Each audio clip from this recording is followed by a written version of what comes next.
Still no Monster Bash reveal. Oktoberfest Pinball on Tap is officially announced. Interview with Rob Burke of Pinball Expo. Hi, my name is Jonathan Houston from Pinball Magazine, and with me is... I'm Martin Ayer from Pinball News. And welcome to our monthly free audio podcast in which we are summarizing the pinball industry news of, in this case, September 2018. And yes, it was and an exciting month, wasn't it? It absolutely was. We both went to Vancouver Flip Out, on which we will be talking briefly, I guess. Well, there's some news revealed regarding new and upcoming games. Well, lots of little tiny bits that usually keep us running for 2 hours or more. Yes, well, we'll try and get through it as quick as we can this time and not dither too much. So let's get straight to it with our very first headline, which was there was still no official reveal of the Monster Bash remake game from Chicago Gaming. No. Now, what do we know about what happened in the last couple of weeks, then, Jonathan? Officially, we don't know anything. But what I hear is the game is awaiting approval, apparently from Williams, because apparently Chicago Gaming developed a second game that is running on the new software. So, as a player, you could be choosing between classic gameplay and the new game that they developed. But for the new game, they still need some approval. I don't know any details on that, but this is what I heard last week from a source that I consider to be very reliable. Okay, so this game did actually make an appearance at a private party just recently, didn't it? And it was shown just for one night only, but all the people who played it had to sign a non-disclosure agreement so they wouldn't reveal any of the details of what it is that they saw. That seems to be holding up quite successfully at the moment. So we weren't there, so we don't know what was seen and whether it indeed did have those two versions of the Monster Bash game on it, the original and the recoded version. We also don't know how many people were there, so it's like we don't know what we're looking for. That's true, but if what you say is correct, or what you've heard, that would certainly be a good reason why it's taking some time to get the game fully signed off and released and shown to the public. Right. It will also be interesting, personally, at least that's what I figured, if they are doing a new game, are they using like the voice calls of the older game, but they just developed a new game code for it? I don't know, but I was wondering whether they would be using like sound bites and music from the original game, but just change the rules or develop something completely new, because obviously with this theme, if they could get access to movie footage and stuff from the Universal Monsters, then it would be really cool, I guess.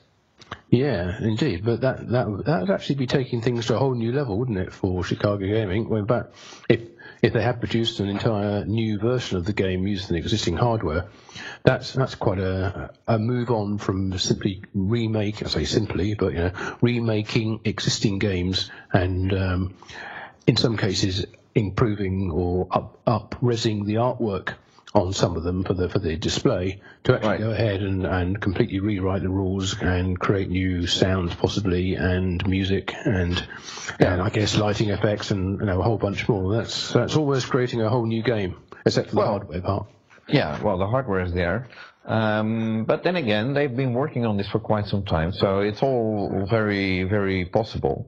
But officially, nothing has been announced, and one of the sources, actually, that I was sort of hoping on to get some news from, in person of Ashley Davis, who was hired to be the assistant of Doug Score about, I'd say, 10 days before Doug Score left and went to Stern Pinball. Well, she didn't last long either. She already left Chicago Gaming, so she's no longer there. And now we just have to wait for an official release. I mean, the only person that is probably the one to talk to, let's put it like that, would be Doc Duba, and he's not exactly known to be very communicative to the outside world in terms of distributors and all that kind of stuff, let alone press, which I think we are. So yes, so we just have to wait to see what we see. There's no suggestion they're going to be revealing anything at any upcoming shows. They haven't. There's haven't announced this month, so but they haven't said they're going to announce anything or show anything at Expo. And that's a surprise, maybe. Yeah, well, the field's pretty much wide open, I'd have thought, at Expo. There's not many or any other reveals expected. Well, I suppose Stern will be probably. Stern will not be revealing a new game at Expo, I'm telling you now. Ah, okay. You heard it here first. The Sternorama on Saturday night, which is kind of taking over the banquet. I don't want to get too much into Pinball Expo just yet, because we've got that coming up a bit later. But Sternorama is the Saturday night entertainment at Pinball Expo and effectively closes the show. Right. And they won't. And you heard it here. They won't be revealing anything. So no Monsters or Beatles or anything being shown. Yeah. Then. There has been some speculation that Monsters and Beatles might be switched. The original expected order of release would be first Monsters and Beatles a couple of months after that. Although there initially were also rumors that there would be 2 Expo releases, being both Monsters and Beatles. But what I heard earlier, well, basically last month, is that Stern is not going to be revealing anything. They just have Deadpool out. They are producing the premiums and the limited editions right now.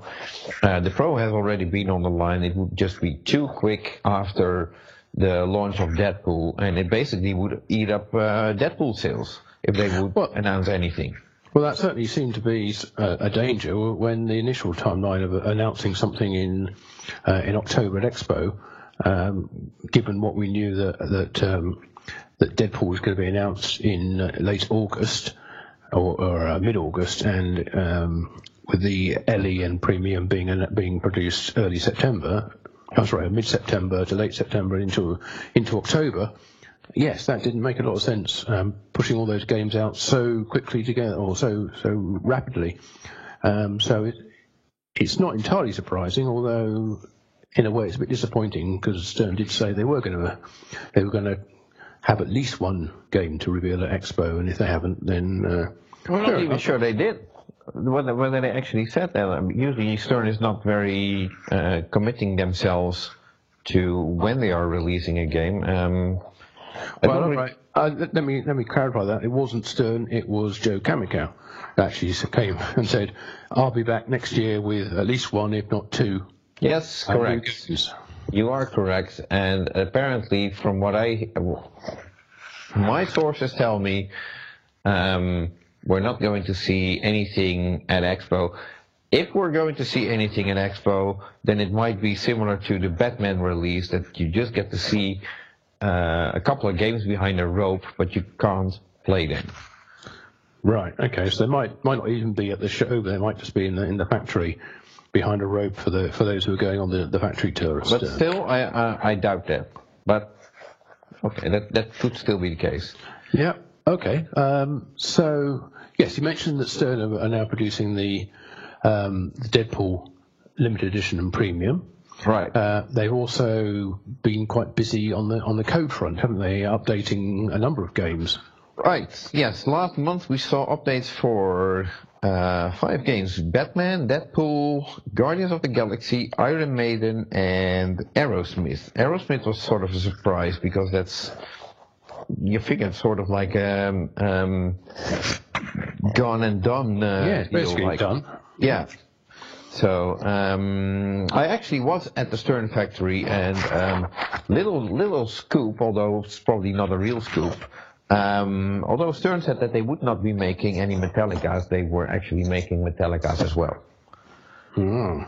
Okay, they've got form with that, haven't they? Yeah, but only, from what I understood, they are only building a handful of games. So that's probably just for one distributor that asks for a couple of games, and then, so I think they're maybe building 20 or so. I don't know. Okay.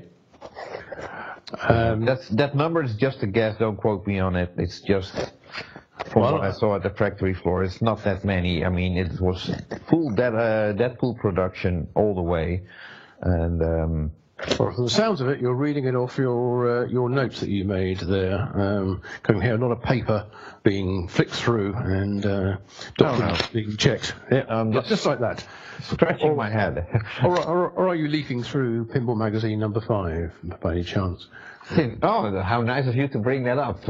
No, I'm not. Okay, well, moving on from that then. So Jersey Jack Pinball also started producing their current title, their Pirates of the Caribbean. Right, with the single disc. With the single disc, yes. And, well, since you mentioned Pinball Magazine number 5, I have to say thank you to Jack Guarnieri of Jersey Jack Pinball, who did a very nice promo of on Pinball Magazine number 5 at the Vancouver Flip Out seminar that he did. And it's actually recorded on video. I recommend everybody to take a look at it, because I thought it was quite funny. Well, that was fortunate. Somebody recorded it all on video for you. Yeah, thank you very much for that, Martin. You're very, very welcome. So, but yes, that was nice to be able to do video recordings of the 3 seminars they had at Vancouver. So, thanks to all the speakers there, and also, of course, to Tommy and Suzanne. Right. So, and for those who haven't seen it yet, so what happened is Jack started this seminar, and instead of being on the stage, he sort of walked through the audience, which was sitting on a sort of arena-like tribune, I would call it.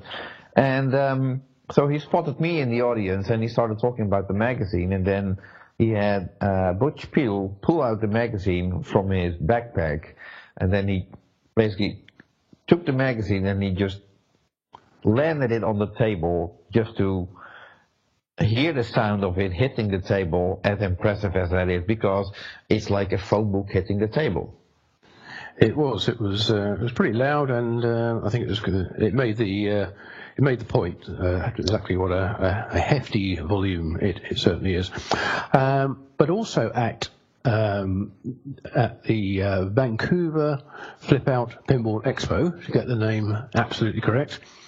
Apart from Jack's seminar, there was also a nice seminar by Mike Kalinowski of Homepin, talking about Thunderbirds and the development of his company. Yes. And Joe Balser of American Pinball, who, apart from talking about the making of Houdini, right at the very end, revealed a couple of little teasers for their second title, right, which is called Oktoberfest Pinball on Tap. Right. Now, what he showed there on the screen was just some little thumbnail images. One is a logo from the game, so just confirming that is the full title, Oktoberfest Pinball on Tap. He showed a little portion of the artwork, which showed one of the characters from the game, which is named Otto. Okay. If you're going to show anything from Oktoberfest, then I'd show some lady in a that typical Oktoberfest outfit that they wear. I'm sort of looking for the name right now, but I can't fit it. Dirndl or whatever it is. But so anyway, yes. And there was a sort of detailed close-up of the playfield that showed a little bit of ramp action, but yeah, it's from the playfield level. You couldn't, and it was black and white, and it was a very oblique angle, so it was you couldn't really make out an awful lot of it. Except as you say, there were ramps there, definitely ramps. But they were also they're also quite keen to sort of play down the drinking aspect of it. I think, for fairly obvious reasons, saying that it's Oktoberfest is about a lot more than just drinking.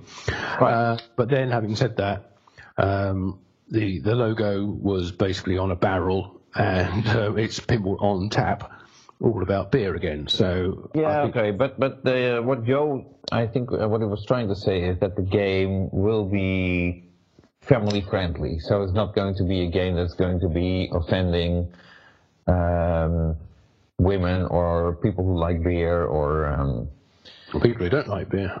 Exactly. Yeah. So that's interesting. And Joe did say that he is trying to get the game ready for Pinball Expo. Yeah, that's going to be a bit of a push, I think, but it'd be great if he can manage to do it. And I'm going to say this out loud here. I'm not so sure whether that actually is a good thing.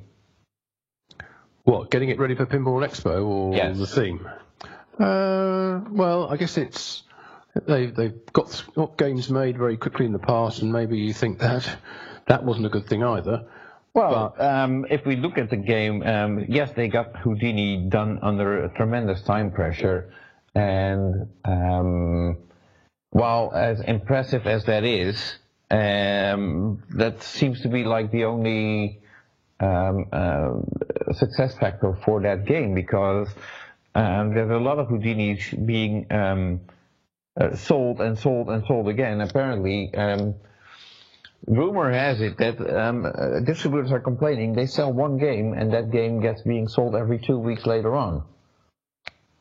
Right. So that's not very helpful for the game. I realize that, but if that's a result of designing a game under pressure and just trying to live up to a deadline that you set for yourself, then maybe don't set the deadline, but instead come up with a game that's considered to be more fun and has a layout that people actually can make the shots instead of just shooting into posts and bricks and whatever it is. Sure, but the game could, I mean, we don't know, the game could have been designed for a long time and a whiteboard ready for some time, and the game, all the shots and the flow and everything dialed in on the playfield, and the thing that's taking the time is the software and the sounds and maybe a bit of artwork. So pushing the game to the show earlier may not have any impact whatsoever on the way it plays physically. It could just be that when you get to see it, it'll be missing a whole bunch of display effects and sounds and even some of the artwork. Right. Then you still might wonder, okay, it's not very likely that they're going to be pushing the game into production really soon, especially if they have to push to get it ready for Expo. That probably means that they still have months and months of work ahead before they actually start production. Then you can wonder, is it a good thing to show it at Expo? Or maybe should we wait till Texas? Well, the trouble is, if they wait till Texas, there's a lot of other things going to be shown at Texas. Right, but now it might shown at Texas. But now it might eat up your Houdini sales. It depends how they present it, of course. They might present it in such a way that it's it's an early look, just to get the excitement going. Right. Well, we've seen how that worked for Jack last time. I mean, we got the introduction of Pirates at Pinball Expo last year, and it took them almost 10 months to get into production after that. Yeah, true, but did that hurt sales of Dialed In or any of their other games in the meantime? Well, that's always difficult to tell, but possibly. Or did it stop people buying other games from other manufacturers, waiting for Pirates to appear? I'm sure that certain manufacturers are convinced it did. Yes, I'm sure. That's all speculation at the moment, but we'll see whether American Pinball managed to bring Oktoberfest Pinball on Tap to Pinball Expo, which is it's only about 3 weeks away, isn't it? That's not very long at all. Right. Probably less than that. So we will know by the time of the next podcast and be able to bring you a full report on that. Right. Well, you will be. I will, yes. Well, I'll be busy there giving a report live as well, but by the time we come to the next podcast, it'll be a good time to wrap up and look back on everything that went down at Wheeling that weekend. So anyway, that's a little bit about Pinball Expo, but we're not done with that yet, because A certain Mr. Rob Burke who's now the sole organizer of Pinball Expo, was in Europe at the IAAPA Attractions show in Amsterdam. Yes, and I was there as well. Let me give you a very brief show report because it really is not that long. So the Euro Attractions show, organized by IAAPA, every 2 years it's in Amsterdam, and this year there was a total of 3 pinball machines present. All games being Stern games, namely Guardians of the Galaxy, Iron Maiden, and Deadpool. They were all hosted in the Game Castle booth, which was really in the outer corner of the show, so people didn't take it wasn't at a center spot, but really on the outside. You really had to look for them. Game Castle being the distributors for Stern? Apparently, I guess. I don't think there is a official distributor in the Netherlands for Stern at the moment. I think there are several parties that are distributing Stern games, and nobody has the exclusive at the moment. Interestingly, there was a booth reserved for Chicago Gaming and Jersey Jack, and I talked to the distributor of the games, and basically he said that neither company could provide him with games in time, and he had none in stock.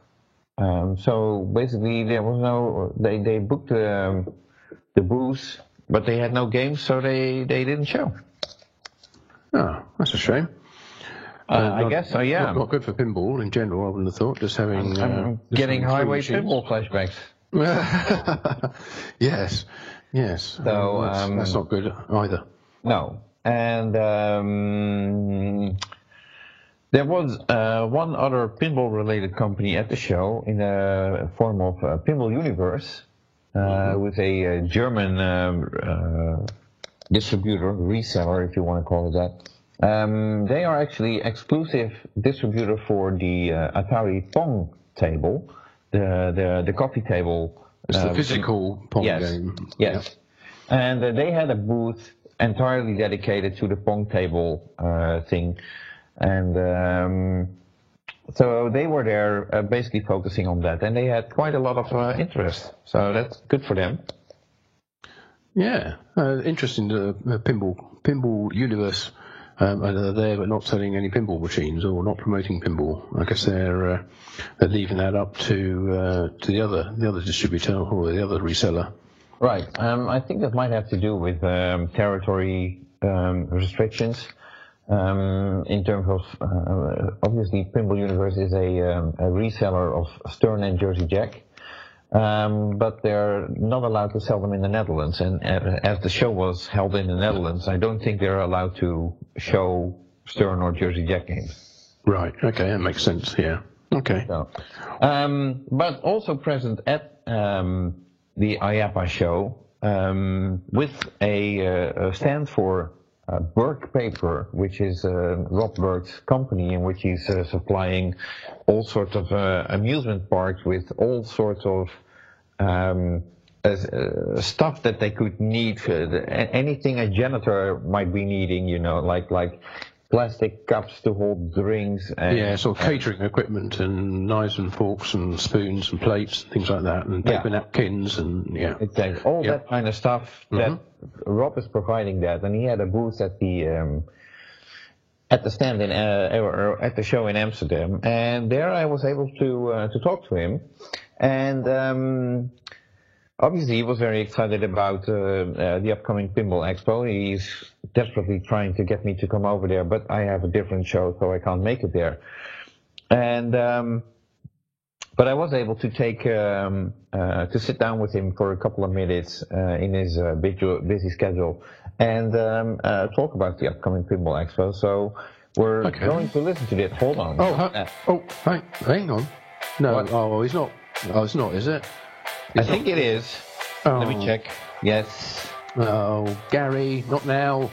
No, okay. So, okay, I'll respond to Gary. In the meantime, you listen to my interview with Rob Berg at the IAPA Euro Attraction Show in Amsterdam. Here we go.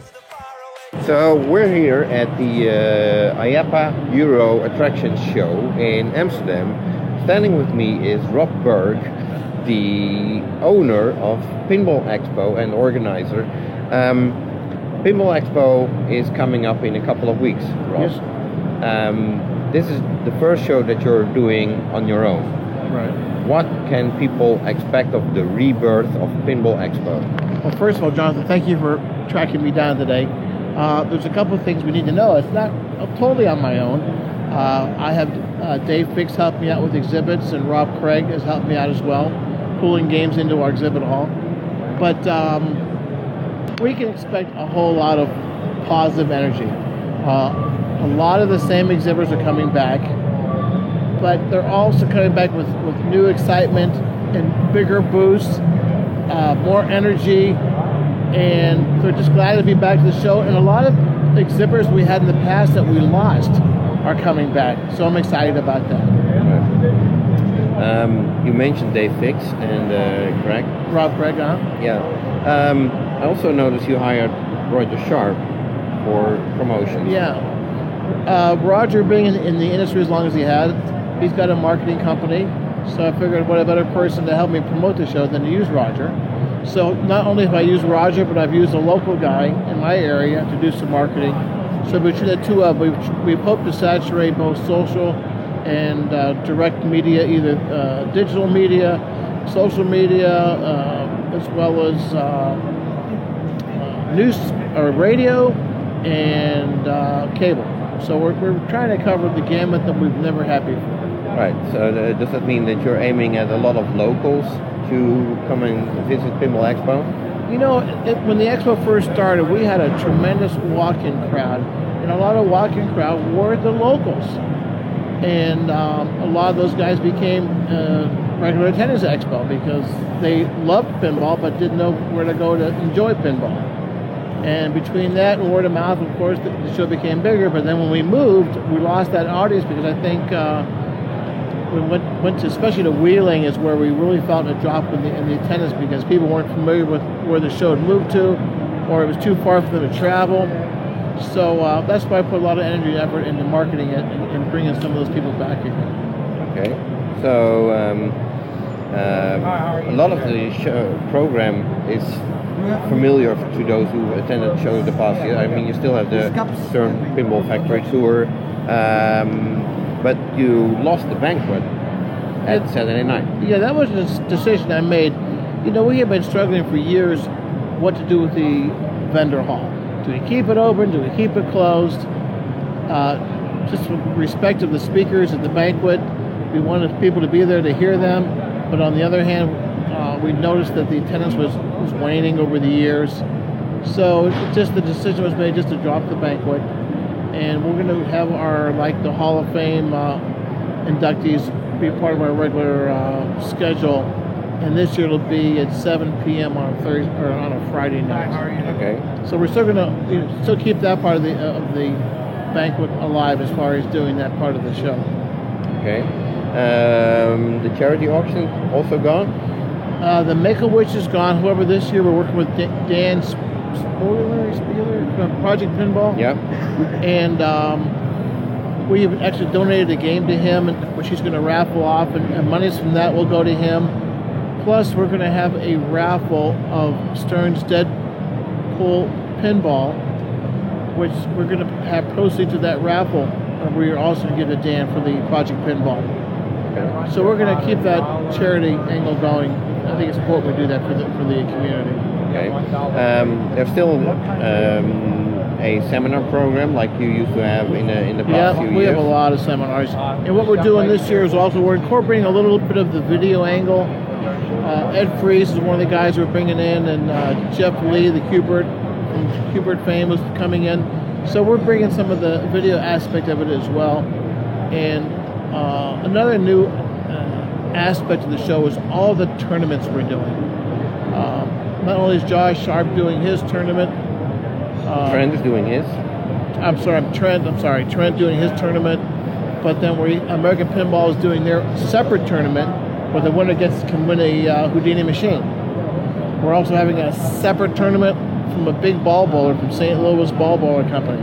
So you can actually win a full-size working big ball bowler. Then we're having several other tournaments with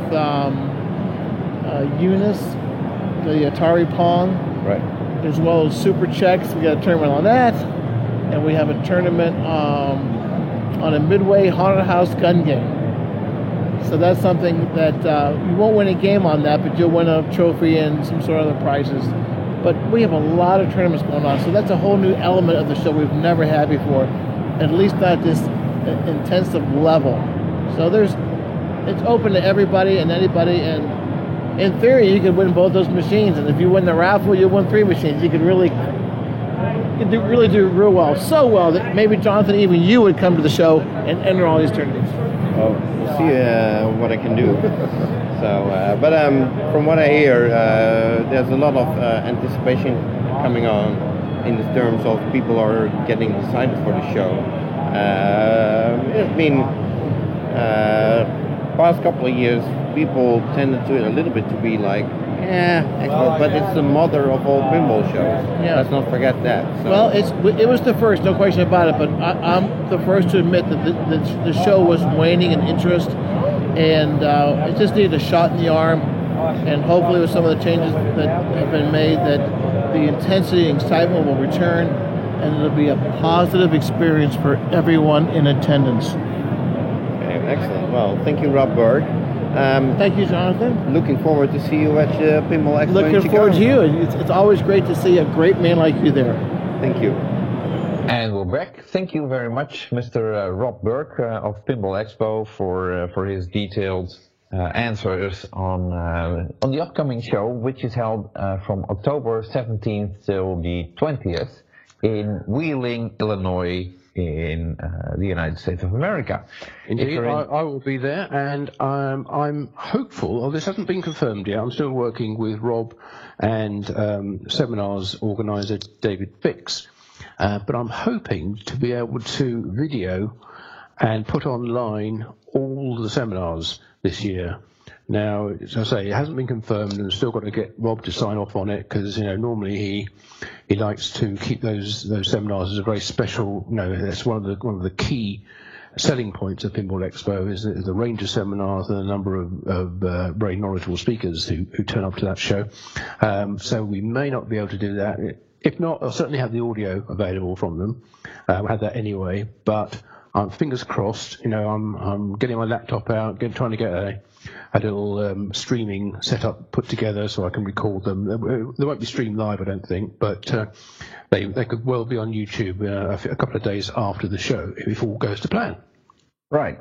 And I look forward to that, because since I won't be at the show, I will need to do my homework and watch everything or listen to everything later on. Although you do great summaries as well, so that saves me to listen to some of the seminars that I'm like, you probably covered everything. So if I am videoing them, I might not be able to keep up with the seminars summaries quite so speedily, because I'll be using the laptop to stream stuff rather than write as I take a second laptop. But we'll see how that turns out. Yeah, well, there's always a possibility, but you know what luggage is like, luggage restrictions.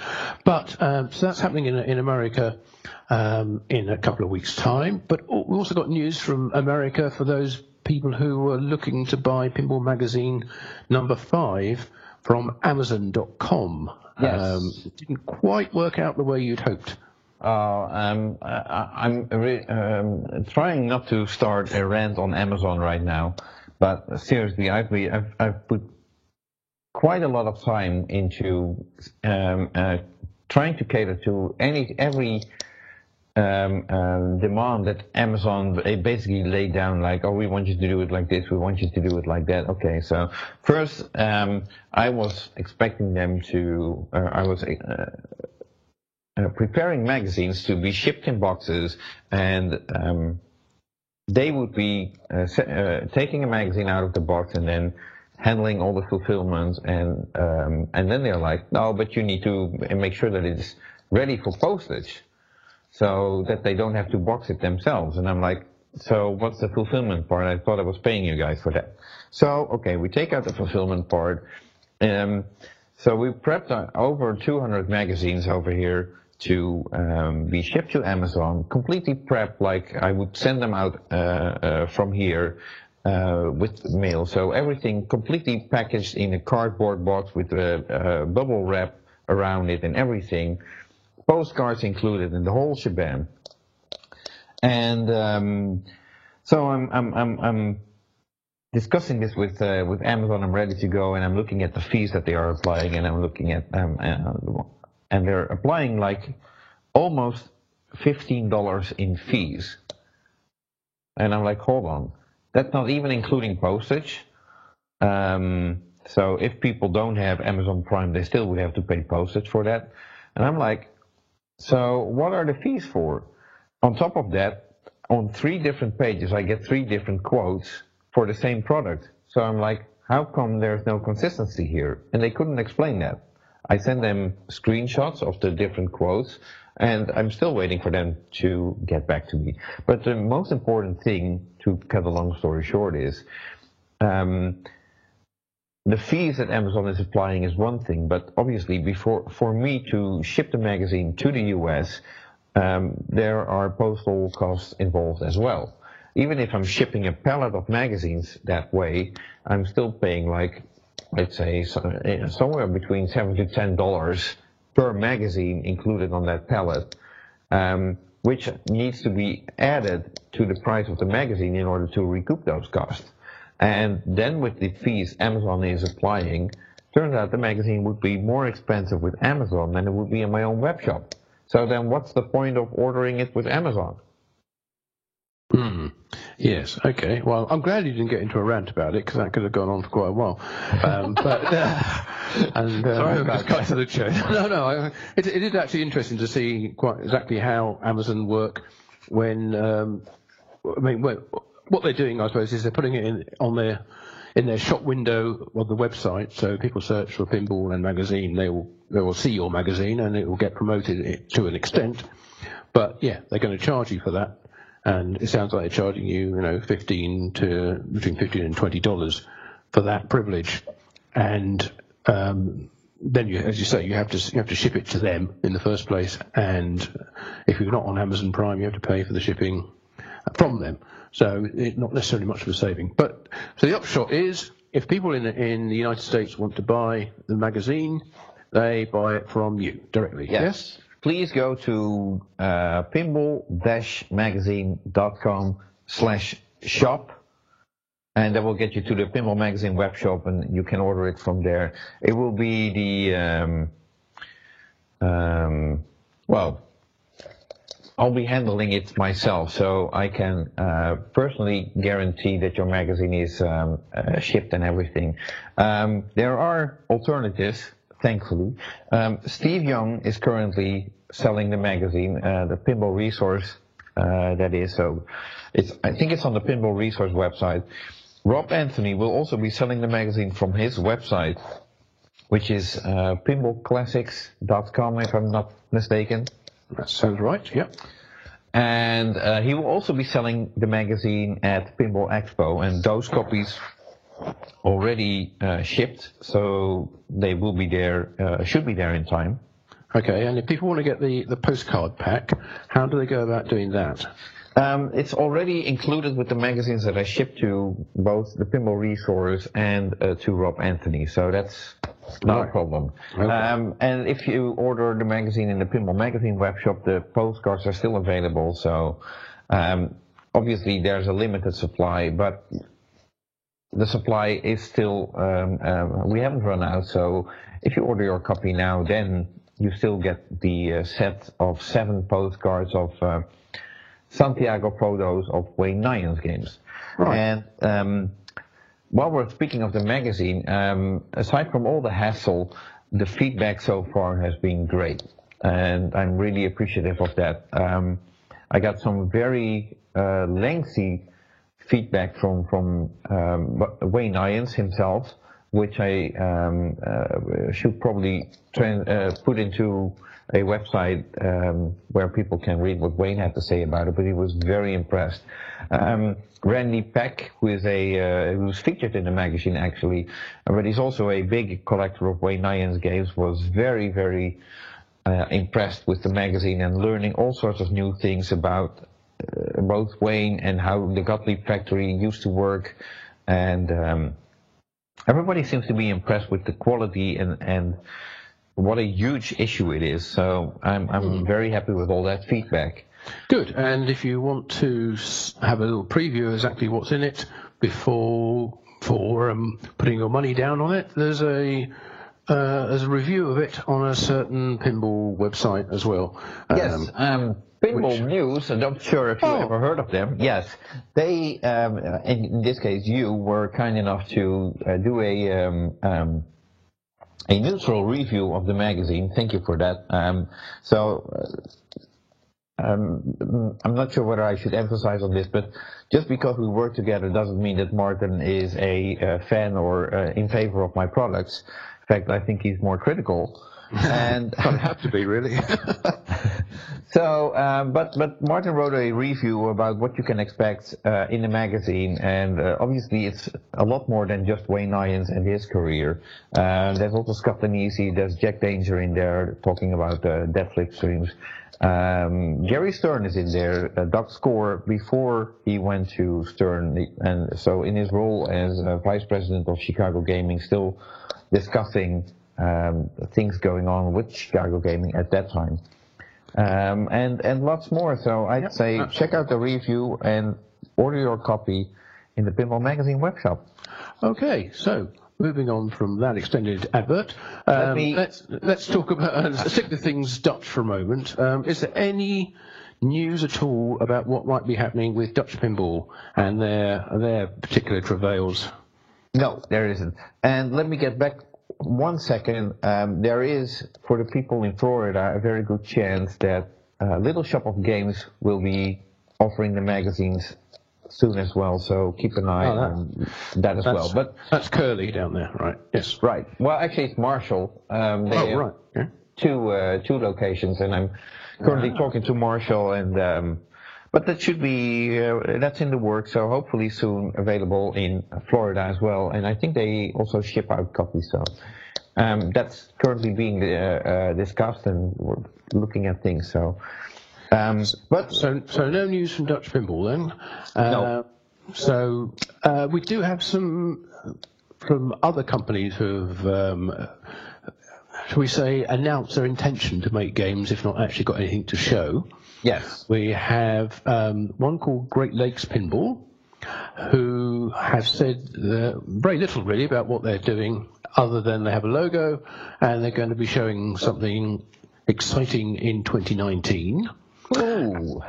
So obviously Great Lakes, based in the United States, around the Great Lakes area, and Haggis Pinball from Australia, who are also working on a game which they are pushing a bit like American Pinball did, pushing to try and get done and shown at the Texas Pinball Festival in March next year. They haven't announced a theme, just like Great Lakes haven't announced a theme, but they have got a couple of videos on YouTube and promised to do weekly updates to show their progress. And there's two guys down there who seem to be fairly recent converts to pinball, but seem to be quite well resourced and quite knowledgeable about what they're doing. So let's wish both companies, Great Lakes Pinball and Haggis Pinball, good luck in their game development and see what they come up with. Right. So, and then you sent me a link earlier, which obviously the viewers don't know, to a game that was actually in progress. Is that one of the games that you just mentioned? Because I can't remember what I sent you earlier. We've been talking about lots of things. Right. I think it wasn't. I think it was a different company. I think that. Let me try to remember exactly who it was, but I think it was somebody who announced on Pinside that they were going to produce something, and it was a sort of what was it called? It was a sort of A very symmetrical game. It looked very 90s, I'd say, but early 90s. yes, that's right. It was a sort of I want to say Caribbean theme, but it was sort of like a summer theme, I think. From I remember the exact title of it, but. Right. I'm sure we'll come back to that a future date when we've actually got something. It seemed like it was at the moment only a one or two. Cosmic Carnival by Suncoast. There That's we it. go. That's yeah. Told you it was to do with summer and all that kind of stuff. Yes, carnival time. Yeah, Cosmic Carnival. Yeah. So let's see what they come up with. But that was announced quite a while ago, actually. I think. Yeah, a couple of months ago, and so they got something going on with a very symmetrical playfield with a couple of ramps that are, well, symmetrical. So, oh well, we'll see what they what that ends up being. Pardon me for being a little tempered on the new companies. As long as they don't have anything in production, then I'm not holding my breath. Yes, it's easy to announce and difficult to show, I suppose. Right. Is the upshot of that. We've seen, well, in fact, even once they've shown, it's difficult to produce as well. Even more difficult to actually go into production with the game once you've shown something, as we've seen many times. So, yeah, good luck to them in their development, and when they've got something to actually show us, we'll bring it to you here. Right, but on the same subject, in Germany there's a couple of guys working on a new head-to-head game called Good versus Evil. I'm just doing this from the top of my head because I forgot to write it down. But it's a head-to-head game, but actually it's two complete playfields, the full-size playfields like you have on a normal pinball machine, and then head-to-head. So it's taking up a lot of space, basically two pinball machines back-to-back. Identical playfields, and apparently these guys have been working on it for quite some time, and the software code is developed enough that they are going to be showing it at the Dutch Pinball Open Expo the second weekend of November. Wow. So let's hope there's plenty of space to show it then, because it sounds like it's going to be a pretty big game. Yes. Almost like a ball bowler length. Right. And it's just a homebrew project? It's not something they intend to produce. I have no idea, but they will be doing a seminar at the Dutch Pinball Open Expo on the Sunday of the show, where we will be able to find out more whether they are going for a serial production or maybe just a few hand-built models. I don't know. We'll find out in the weekend of November 10th and 11th in the Netherlands. Okay, well, of course, you and I will also be doing our seminar, our So You Think You Know pinball quiz. Yes, we will be doing that. In case you've forgotten. Well, I haven't. No. Actually, I'm in my head. I'm already at Texas next year, where we're going to be doing the show again. So it looks like we'll be kicking off the Texas Pinball Festival once again in the bar area during happy hour. Win great prizes and get drunk. So what else? A great way to start the show, and exactly, and continue it as well. Yes. So. Okay. So that's new games being sold. Hopefully going to be sold. But there's some much older games also up for sale. They are coming from the Pacific Pinball Museum, who a little while ago had a sale of surplus machines, which are duplicates that they have in their warehouse that have either been donated or they bought, or they combined games to make one high quality game from the parts of two. So they have all these spare machines in their warehouse, and they had a sale a while ago, and now they're having another sale on the 27th of October. Right. At their warehouse in Alameda in California. I think that's probably all I can really say about that. Unless you have any views on the sales of surplus machines, John? Well, I think I do have an opinion, of course. In this case, I think it's a good thing that they are getting rid of games that they don't need. I mean, they have a collection that is like 1,500 games, something like that. Yeah. That's far more machines that they can ever exhibit, you know. And then still I hear people, I'm donating my game to the Pacific Pinball Museum. And I'm like, if they already have 1,500 games, they're really not waiting for your game to be donated.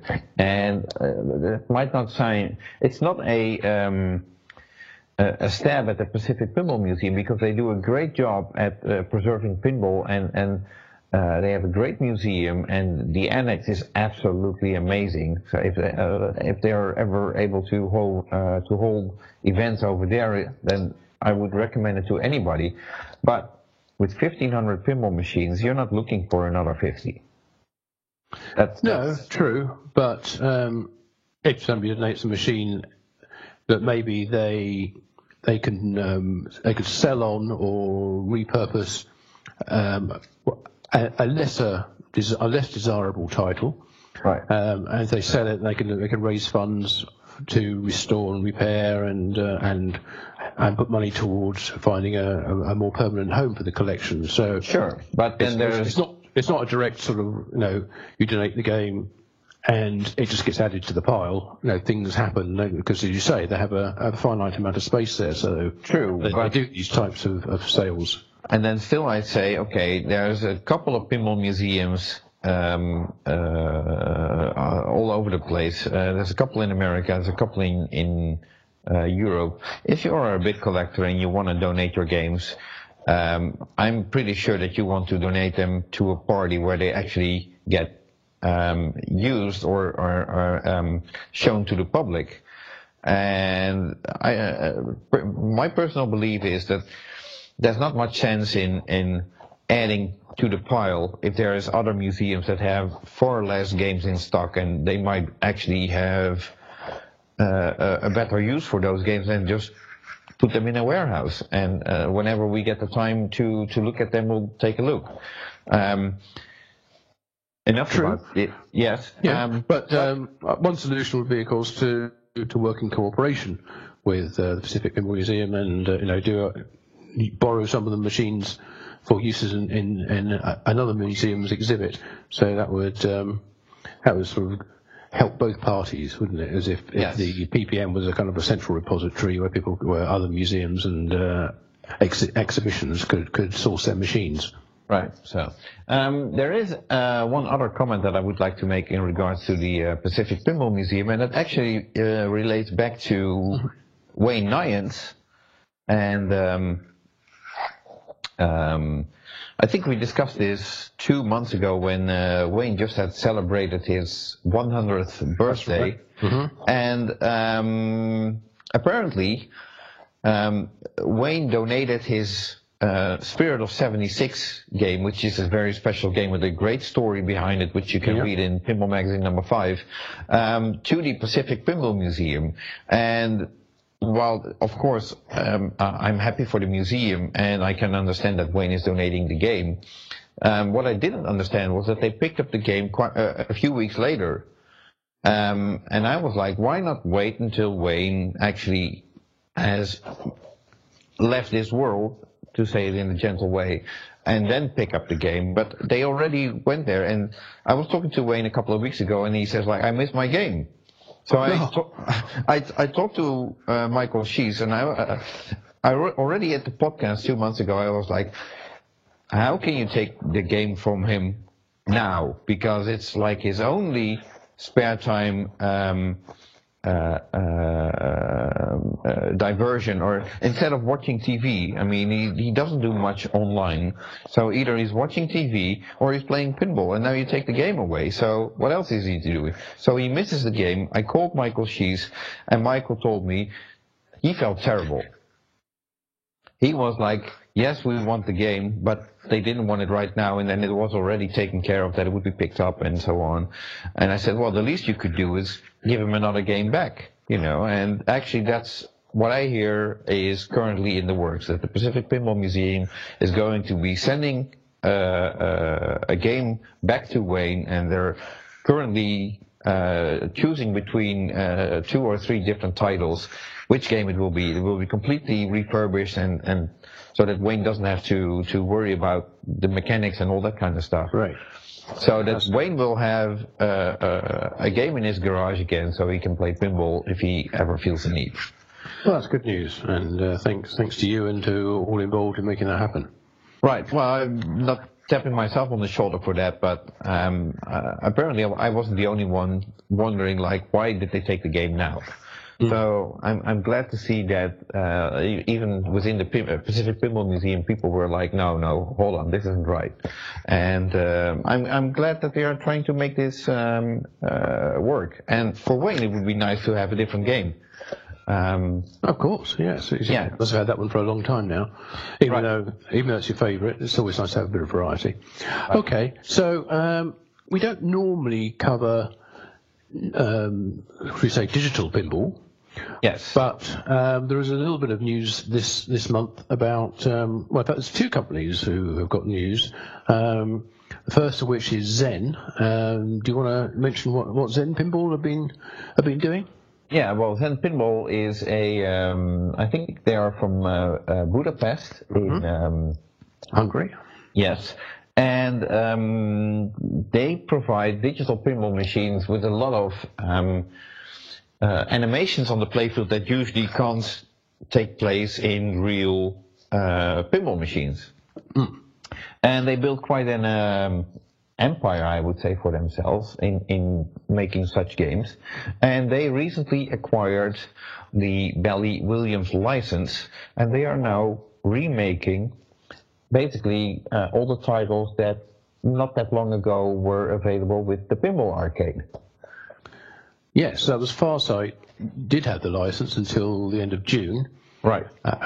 When they, I'm not sure exactly who it is who licenses the digital versions, whether that's Rick and Matt, or whether that's directly from Williams themselves. Yeah, well, Scientific Games that would be now, but yes. But whoever it was, yes, I guess Farsight were outbid by Zen, and so Zen are now doing recreations of original games rather than their more outlandish and quite amazing titles. And Zen Pinball, I think, correct me if I'm wrong here, isn't that where quite a lot of the talent from was sourced for the Team Pinball game? Yes, exactly. Yes. Okay. So a lot of pinball skills in the digital domain out there, which some of which have moved into the physical. Right. As the Farsight, sorry, you've got something to say about Zen? Well, yes, I do, in the sense that I haven't followed the discussions online, but there is obviously people are opinionated which company has the better pinball physics, yeah. You know, so, and I guess that's a personal thing. So some might prefer the Pinball Arcade by Farsight, and others might say that Zen does it better. I really wouldn't be able to tell you anything about that because I don't play digital pinball that much. But it's interesting that some people are actually happy to see the license going to Zen because they are more fond of the pinball physics used in that. So yeah, absolutely. That's all. In the meantime, Farsight, having lost the William Bally title, are now concentrating on they've got the titles and they have Stern ones, and the Stern ones are the ones they're really pushing at the moment in a virtual reality Oculus Rift version of, I think, about 10, is it? Yes. Stern, Data East, and Sega titles, yes. Which are, I believe, Ghostbusters, Star Trek, Mustang, AC/DC, Last Action Hero, Phantom of the Opera, Starship Troopers, High Roller Casino, Ripley's Believe It or Not! ! And a Harley Davidson, Of course, many of which are licensed titles, so I don't know whether that complicated matters or not in getting that signed up with, or whether Stern just deal with all that licensing, or had all that licensing. I doubt they had it when they took the license for some of these titles. Well, certainly for the older ones, but apparently these are, I'd say, are licenses that are either fairly cheap or easy to obtain. I think with Ghostbusters they were already at the stage that they were like, okay, we need to think about digital as well. Yes, I agree. Yes. Yeah, but going back to things like Starship Troopers and I don't know, Harley Davidson and Ripley. Yeah, no, that was never part of the original deal, I guess. So. No. So that was obviously not a big deal to organise. Right, and I think for a company like Harley Davidson, for them it's just a bunch of brand extension, free advertising. If people want to play pinball, sure, why not? Yeah, sure. I mean, even if the license with Stern has expired, I guess Farsight were able to negotiate these on the back of their great Williams-Bally titles and the other work they've done with Gottlieb and Stern. Right. So Farsight are still going strong despite losing Williams-Bally stuff, and Zen are moving into a slightly new area of recreations. Right. So, and then you still have to wonder how big is that market. If there's one thing I like that just crosses my mind, and I'll just throw it out there. Obviously, as long as Farsight Studios had the license, they were obviously pushing for people to buy the games. And once you bought them, then you actually own them, and they will continue to do support on them. So. Of course, there's always new people getting into pinball and digital pinball and all that kind of stuff, but you also have to wonder, like, okay, so let's say that all the diehard fanatic digital pinball players all got the all 60-something titles that Farsight recreated. Mm-hmm. Are you really waiting for another Medieval Madness to show up with Zen? I mean, you already have Medieval Madness if you want to play the game, and sure, Zen will be adding some of their trademark animations and stuff that might not be happening in the real game, but still, how big is the market since everybody who wanted to have these games probably already has them? I do seem to remember us having a similar conversation when we were discussing the possibility of a company reproducing Medieval Madness as a physical game. And we were saying, well, there's plenty of Medieval Madness games out there. If people want one, they can find one without any problem. And now the same thing's happening in the digital domain. So, maybe it's not something that's unprecedented. Okay. Well. We'll see, but I'm sure it's probably the start of a series of titles that Zen are going to be bringing out, extending beyond maybe what Farsight were able to do. Right. Well, personally, I'd say, okay, we probably know what Zen is going to be coming out with, so it will probably be more interesting to see what else Farsight is going to be doing, because those will be titles that are really new for digital pinball. Maybe, or maybe they'll track what Stern are doing, and Stern are producing 3 titles a year. Maybe Farsight will bring out 3 or 4 titles a year as well. 3 new ones and one more from the archives. So I guess we'll just. There's a big back catalogue they can pull from, I'm sure, and added to all the new titles that come out there. I don't suppose they'll be short of titles to remake in digital form. Okay, so have you got anything else you want to add this month? No, I think we covered everything that I could think of. Well, of course there was. And this, I'm sorry that this is sort of at the last topic, but we didn't really discuss Vancouver Flip Out. But thanks to Tommy and Suzanne for getting me over, and you were there as well. I'd have to say, what a fantastic show! It was just such a good atmosphere there. It's not the biggest show of the year, but it was certainly, I think, the the one that had the greatest number of smiles, and everybody just seemed to have such a good time and be so positive about it. And it was so relaxed as well. You weren't tied into doing any one thing. You could come and go whenever you wanted, and there was, if you wanted to go and have something to eat, yes, there were food trucks there, or you could just walk outside the building, and within a couple of minutes there were 50, 60 different dining options all around, from fast food joints to like Whole Foods type stores that had a great cafe in, and bars and upscale dining down by the yacht marina as well. It was a lovely location, loads of hotels. You could walk to the venue from any of them. And pop into places on the way back home, or do some shopping, and and Vancouver's a lovely city, of course. I've always been a big fan of it, and this time just went to prove that. So I think it was a great show. Had a really nice selection of games. So latest titles there, thanks to Tommy at Nitro, and some seminars for those who wanted to catch up on and hear about the latest games and the people who are making them. So I think, hats off to Tommy and Suzanne and everybody involved in there, and in setting that show up and running it so smoothly. Right, and I can't give enough compliments to Tommy and Suzanne, but there's a couple of things I want to mention.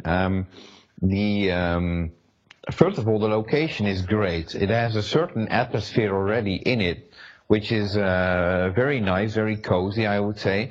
And then what made the show really stand out, and this might sound a little bit weird, but what they did was they had made these huge adhesive banners that they were able to stick on the walls behind like the entrance desk, or if there was a vendor. They had aligned all these banners in behind the banner or behind the vendor on this back wall, and that looked just so professional. I thought it was great, Yeah. You see those lying on the floor, you think, my goodness, these are actually massive banners. They're probably, I don't know, about 4 or 5 meters long, some of them. Right, but with great artwork, great printing, and they really looked great. They really elevated the whole professional atmosphere at the show, I would say. That's probably not the right word, but part of my Dutch English, or but it just had this air of professionalism all over it, which I think is great. And although I didn't play in any tournaments, it seems there were like tournaments for everybody all the time.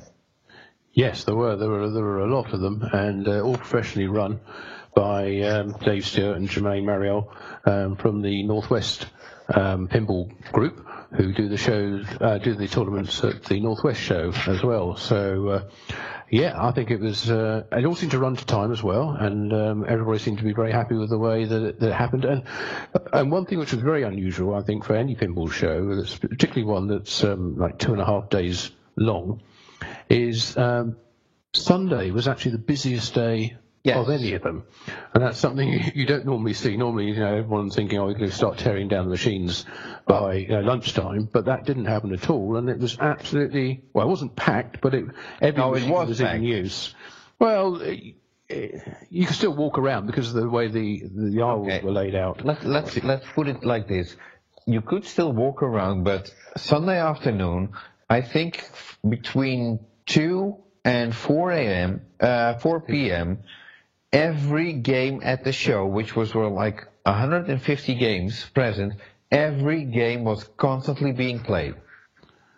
Yes, absolutely. So, which was great to see. I guess the weather probably had a little bit to do with it, because Sunday was quite a wet day, whereas Saturday was only slightly raining.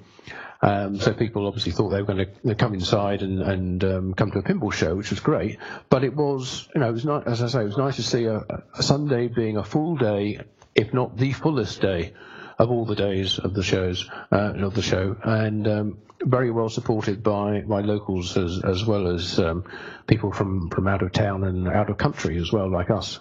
Right. So once again, a big thank you to Tommy and Suzanne for organizing these shows and flying me over. There was a VIP event on Friday evening where I was fortunate enough to provide the music by DJing, and I was happy to hear that people actually appreciated the kind of music that I played. I figured we sort of decided on going with a sort of 80s pop rock kind of mix of music, and that seemed to go very well. It might not have been as rocky as Tommy was expecting, but I got compliments from various people in the crowd, and hats off to Jack Danger and Antoinette Johnson for basically stealing the show at the VIP event. So, yeah, unfortunately, I'd left by then because I was there with Christina, and we needed to leave, but before that. But from what you said, it sounded like it was quite a performance. Yeah, no, it was absolutely fun, and Antoinette showed one of her, I'd say, hidden talents, and I'm not going to elaborate on that, but it was very nice to be a witness of that. Well, if you want to see it next time, go to the show and see it all for yourself. Right. So, but this is definitely a show I will absolutely recommend everybody to go to if you can next year. Vancouver Flip Out. That's absolutely a show that you want to be at. Yeah, good. And we've both got detailed reports from the show on our respective websites as well. So you can read all about it if you haven't already seen it. And as I said earlier, I've got the videos of the 3 seminars as well on the Pinball News site. So if you want to see that on the Pinball News YouTube channel. Right. Okay. So I think we're about at the end of this month's recap of everything that's happened that's worth talking about in pinball in the past month. There's just time for you and I to say goodbye. Oh, hang on, what's that noise? Oh crap. Yeah, I talked to Gary. I told him to call me back later. So here we have Gary calling me back later. Oh, well, just as we're saying goodbye. Yeah, no, that's okay. Well, thanks for listening, and we'll be back next month with a new update. If you haven't ordered your copy of Pinball Magazine, you know where to go. pinball-magazine.com/shop.